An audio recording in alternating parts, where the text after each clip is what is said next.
Va eng qizig'i, ya'ni biz turkiylar u yerda to 19-asrgacha deyarli yutqizmaganmiz.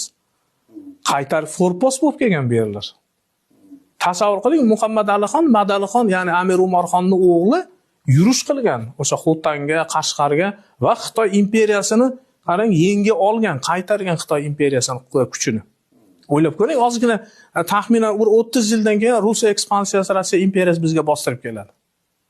30 yilgina arzimagan bir 25-30 chorak asr oldin bemalol Xitoy imperiyasi bilan bellasha olgan Turkiston.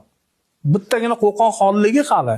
Agar uchalasi birlashganda bilmadim, bemalol Sharqiy Turkistonni biz hozirgi kunda ham o'zimizni turkiy bir davlat sifatida ko'rgan bo'lishimiz mumkin edi.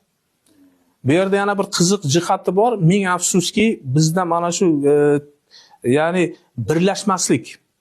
Mana shu birlashmaslik doimo bir-birimizga fitna qilishimiz, bir-birimizni orqamizdan pichoq urishimiz natijasida o'zi biz boshqa bir tamaddunlarni ta'siriga, boshqa bir imperiyalarni o'sha mustamlakasiga aylanib qoldik. Muhammad Alixon Qashqarda, ya'ni Sharqiy Turkistonda Xitoy o'sha imperiyasi bilan kurash olib borayotganda, Buxoro amirligi Xitoy bilan yashirin muzokaralar olib borgan degan gaplar bor. Yashirin muzokaralar olib borgan. Tasavvur qiling, Amir Nasrulloh keyin bekorga hujum qilmagan shekilli 1842-yilda o'sha Qo'qonga. Nodira begimni o'ldirdi, Amir o'sha Muhammad Alixonni o'zini ham o'sha shahid qildi.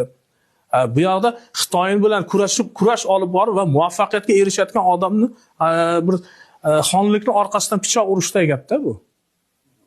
Ana o'ylab ko'ring. Undan keyin nima bo'ldi? Ikkalasi ham yem bo'ldi. U yoqda Xitoy ekspansiya qildi, Sharqiy Turkistonni, bu yoqda Rossiya kelib bizni O'rta Osiyoni ekspansiya qildi.